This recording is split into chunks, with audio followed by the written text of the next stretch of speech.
자, 여러분들 아마 기출문제가 중요한 건 알 것이고, 그리고 한 번쯤은 기출문제를 다 풀어봤을 겁니다. 그리고 지금도 기출문제에 매달려 있을 겁니다. 자, 그것이 나쁜 것은 아니죠. 뭐든지 우리가 공부를 할 때 이제는 열심히 하는 것보다는 어떻게 할 것인가, 그리고 왜 내가 그걸 해야 되고 왜 그것이 정답이 되는지를 고민하는 공부를 해야 되는 거죠. 근데 여기서 중요한 점은 우리 이제 공부를 재수, 삼수까지 했는데도 불구하고 재수, 삼수를 통해서 국어 점수가 더 떨어지는 친구들이 많이 상담을 옵니다. 분명히 저는 선생님들이 하라는 대로 열심히 기출문제 정리하고 분석했는데 왜 점수가 안 나올까요? 자, 분석을 과연 여기서 선생님들이 제대로 알려주었을까요? 아닌 거죠.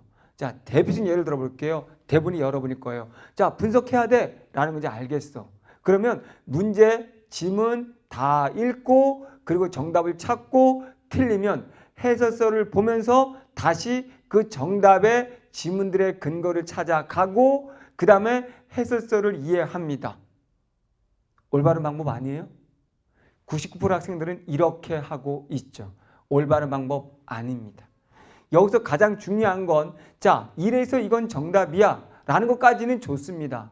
그 다음 우리가 해야 될 게 뭐냐면 더 중요한 건, 더 근원적인 것은 비문학 지문은 이런 식으로 쓰여지기 때문에 이런 데서 문제를 내고 이래서 이게 답이 되는구나. 더 중요한 건 그러면 우리는 이걸 토대로 앞으로 공부해야 될 방향은 내가 나중에 뒷북 쳐서 답이 이거구나라고 혼자 해설서에 맞춰서 찾아가는 것이 아니라 벌써 읽으면서도 우리는 읽어야 될 부분과 아닌 부분, 즉 정답이 될 부분과 아닌 부분들을 벌써 논리적으로 미리 알면서 읽어 나갔어야 된다는 거예요. 다 읽고 나서 뒷북 치듯이 공부해봤자 소용이 없는 거죠. 여러분이 지금 대다수의 학생들이 국어 공부할 때 방식이 소읽고 외양간 고치기 식인 것이죠. 지금 나는 열심히 하고 나중에 해설서를, 선생님들의 해설 강의를 뜻풀이를 열심히 듣고 그 당시 이해한 걸 가지고 내가 될 거라는 착각을, 아무 소용이 없는 거죠. 그건 소만 쳐다봐봤자 소용없는 거죠. 지금 내가 펑크가 나는 것이 외양간이 고장이 난 건데 내가 뭐가 고장이 난지도 전혀 모른 채 소만 쳐다보면서 소는 곧 도망가지 않을 거라고 생각하는 거죠. 여러분에게 믿음을 줄 거라는 생각을 갖고 있는 거죠. 엄청난 착각입니다. 제가 눈이 말하지만 잘 보세요. 이렇게 엉터리 기출 공부법을 한번 보세요. 여러분 여기 속하는지. 첫 번째, 해설서를 보면서 뜻풀이를 이해하는 겁니다. 시중에 나와 있는 문제집의 99%는 뜻풀이를 해놨습니다. 그럼 뜻풀이 해야 되는 거 아니에요? 수능은 뜻풀이를 묻는 시험이 아닙니다. 더 중요한 건 여기에 나왔던, 기출에 나왔던 지문 절대 나오지 않습니다. 그럼 뜻풀이보다 더 중요한 건 나는 이 과학 지문을, 이 경제 지문을 어떻게 읽었어야 되네?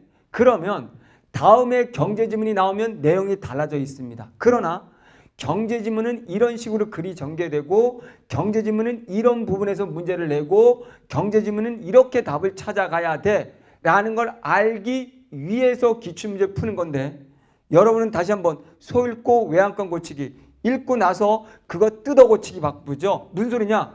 해설서를 열심히 읽어서 그 지문을 이해했습니다. 드디어 난 이제 무슨 내용인지 이해했어. 거기까지입니다. 새로운 것을 이해할 수 있는 힘은 얻지 못한 거죠. 이게 여러분들의 국어 방식이고 여러분들이 지금 듣고 있는 강의들의 주 특징들입니다. 여러분이 스스로 잘 보세요. 재수생들은 알 겁니다. 삼수생들은 알 겁니다. 고3들은 잘 몰라요. 자, 특히 삼수생들은 알 겁니다. 죽으라고 열심히 더 해봤자 국어는 점수가 오르는 게 아니라는 것을. 선생님들이 열심히 뜻풀이 해주면 해줄수록 그게 여러분의 점수를 막는다는 것을 알고 있을 겁니다. 왜요? 수능날 가보면 내가 처음 보는 지문을, 처음 보는 작품을 스스로 해석해야 됩니다. 그럼 우리는 그동안은 기출문제를 푸는 목적이 내가 기출문제 스타일을 보면서 어떻게 출제되니까 그걸 토대로 새로운 지문, 새로운 작품을 해석할 수 있는 힘을 키우는 거거든요. 그런데 이거는 단순히 그 작품, 그 지문의 해설서, 뜻풀이에 매달리고 있는 거죠. 대치동에 있는 대다수의 친구들이 이렇게 현장을 하고 있죠. 현장에서 열심히 뜻풀이 해주는 수업을 그거 가지고 프린트까지 해설서를 받아서 해설서를 가지고 열심히 읽고 있습니다. 이게 여러분을 막는 길인지도 모르면서 여러분이 잘못하고 있는 엉터리 기출문법입니다. 두 번째, 문학작품. 이거 다시 나오지도 않습니다. 혹여 비스무리하게라도 작품이 나왔다고 할지라도 지문이 다 달라져 있고 보기라는 조건이 달라짐으로써 여러분이 정리한 건 쓸모가 없어지는 거예요. 다시 말합니다. 수능과 학력고사는 다릅니다. 학력고사 시절에는 알고 있는 내용을 확인하는 암기 문제였어요. 여러분은 수능이란 여러분이 알고 있는 걸 묻지 않습니다.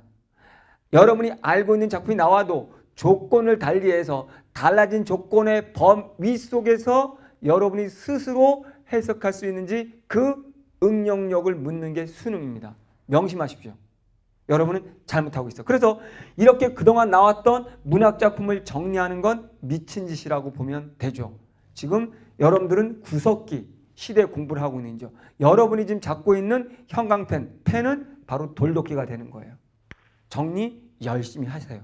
그럼 아마 구석기로 돌아가 있을 겁니다. 보세요. 문법. 자, 문법이 나왔을 때 그 문법에 대한 내용 역시 또 나오지 않습니다. 만약에 문법이 나왔다면 계속 변화됩니다. 그러면 이때 문법이 변화되는 방식은 여러 장르를 섞습니다. 그럼 문법에서도 나왔던 문제는 다시 나오기 힘듭니다. 문법이 나오더라도 그 영역에서 나오더라도 형태가 달라져서 나옵니다. 그러면 어떤 것들의 사례가 나오든 어떤 영역을 서로 결합하든 풀 수 있는 힘이 필요하구나. 요즘의 문법 스타일은 융합이구나. 이런 것들의 경향을 이해하고 어떤 사례가 나오든 내가 스스로 풀 수 있어야 되는데 여러분 문법을 암기하고 있죠. 연결어미는 뭐다? 접속사는 뭐다? 뭐가 있다고 암기하고 있죠. 그 암기라는 부분을 노리는 게 바로 수능 문법입니다. 그걸 모른 채 열심히 암기하고 있습니다. 그래서 암기를 잘 시키면 아주 좋은 선생님인 것처럼 여러분을 기뻐합니다. 여러분을 지금 그분은 죽이고 있는데. 여기 보세요. 독서. 독서는 지문 논리 전개 방식을 분석하지 않습니다. 뜻풀이하고 지문 논리 전개 방식은 다른 겁니다. 서론만 봐도 본론이 어떻게 전개될 것인지, 어느 문장이 중요한 것인지, 어떻게 나올 것인지, 천 문장을 봐도 단락에서 나머지 문장들은 뭐가 나올 것인지를 선별해 갈 수 있는 독해력, 논리력은 보지 않고 그냥 뜻풀이 쫓아가기 바쁩니다. 실제 여러분 고3 국어 망친 선배들한테 물어보세요. 여러분 대다수의 그 선배들은 뜻풀이 해주는 수업을 들었고 기출문제를 공부할 때도 순순히 뜻풀이 중심으로 봤습니다. 그것이 왜 핵심 문장인지, 왜 그것을 읽어야 되는지를 모른 채 말입니다. 이게 여러분들이 기출 엉터리 기출 강의를 듣고 있거나 엉터리 기출문제집을 풀거나 엉터리로 기출 공부를 하고 있는 거죠. 공부를 한다고 해서 그게 되는 게 아니죠. 여러분들은 제대로 했어야 되는 거죠. 제대로. 자, 그럼 이제 제대로 기출 공부하는 방법 알려드리겠습니다. 자, 말 그대로 독서 영역이라면 제일 중요한 게 문제보다 지문입니다. 우리가 지문을 논리적으로 읽는 연습을 했을 때 그걸 가지고 다른 지문들로 읽어갈 수 있는 힘이 생기는 거거든요. 기출문제 지문 여러 번 보세요. 그게 나오기 때문이 아니라 과학 지문은 이런 식으로 전개되네, 서론이 이런 유형일 때는 이렇게 전개되네 라는 그 패턴, 글쓰기 논리를 이해하고 그 논리를 가지고 아무리 다른 지문이 나온다고 할지라도 논리적으로 풀어갈 수 있는 힘을 키우기 위해서인 겁니다. 이해하셨죠? 오케이. 자, 문학을 봅니다. 우리 문학을 봤을 때는 역시 기준을 잡으십시오. 보기, 그리고 스스로 논리적으로 해석할 수 있는 부분을 찾아내면 됩니다. 문학이라는 건 절대적으로 수능 한마디로 말하면 여러분의 사고를 객관적인 범주 속에 집어넣는 겁니다. 여러분의 주관을 집어넣는 게 아니에요. 그러면 선생님들도 많이 하겠죠. 요즘 많이 따로 합니다. 객관화하라, 범주하라. 근데 어떻게 객관화하는지를 안 알려줘. 어떻게 객관화할 것인가? 어떻게? 자, 이게 문제인 거죠. 자, 그렇다면 이 국어 여러분 잘 보세요. 요즘 국어나 문학이나 우리 비전공자들이 그냥 자습서 읊어서 여러분들이 열심히 뜻풀이 받아 적으면서 공부하고 있잖아요. 그걸로는 여러분들이 절대 1등급, 심하게는 2등급 근처에도 갈 데가 없습니다. 그럼 여러분이 3등급 맞는다면 서울권에 있는 대학 가기 어렵습니다. 명심에 또 명심하십시오. 그러면 문학도 여러분이 어떤 작품이 나오든 분명히 기출문제는 보기가 주어집니다. 그 보기를 토대로 여러분들이 해석할 수 있는 범위를 잡아서 그 범위 속에서만 사고하고 범위 속에서만 해석하는 거. 더 심하게는 선택지를 보면서 객관적인 범위를 잡아서 접근하는 연습을 해야 된다는 거죠. 기출문제 연습용입니다. 보기 다 나옵니다. 출제 경향을 파악한 다음에 그걸 가지고 우리가 풀어갈 수 있는 힘을 키우는 겁니다. 출제 경향 여러분이 어떻게 파악합니까? 자, 출제 경향을 파악했더라도 더 중요한 건 그 다음에 우리는 어떻게 할 것이냐가 없습니다.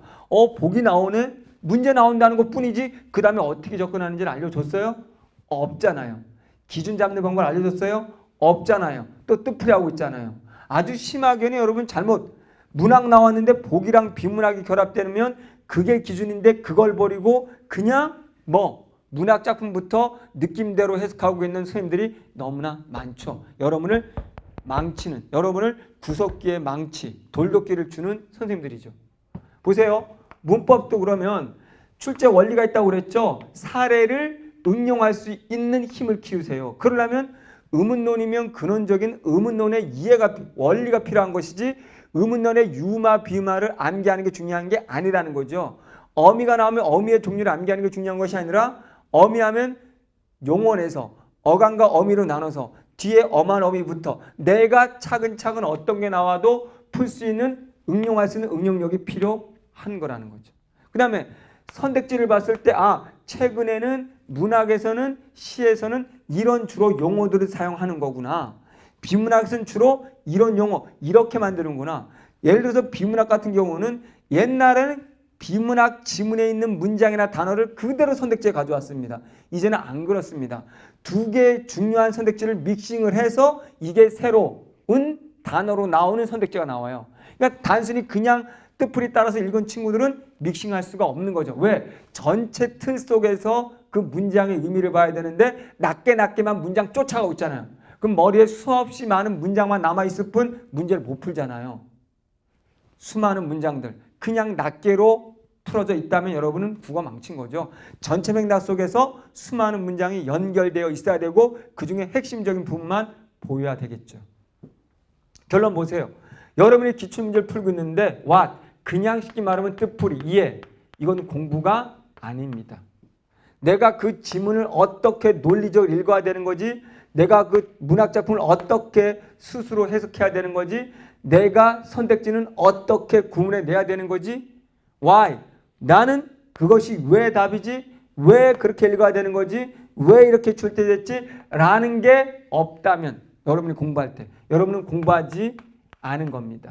자, 너무나 슬픈 건 여러분들이 국어 공부는 열심히 합니다. 강의도 열심히 듣고 문제집도 많이 풉니다. 그런데 점수는 안 오르죠. 왜 그럴까요?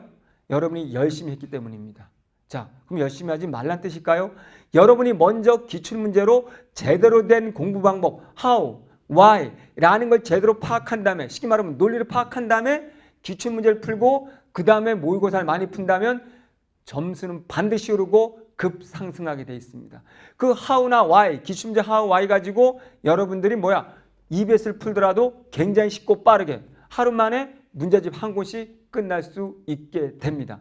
그래서 나머지 기출문제를 가지고 how와 why라는 걸 찾은 다음에 나머지 것들을 응용하는 방식으로 가도록 하고, 철저하게 이 기출문제는 여러분이 6월이든 여름방학 전까지든 기본을 탄탄히 다지는 문제로서 활용을 하고, 그 이후에 여러분들이 EBS든 고난도 모의고사든 이렇게 여기서 다진 걸 가지고 응용하는 문제집으로 활용을 하면 될 것 같습니다. 여러분들 기출문제 중요합니다. 그러나 제대로 해야지만 효과가 있다는 거 명심하시기 바랍니다.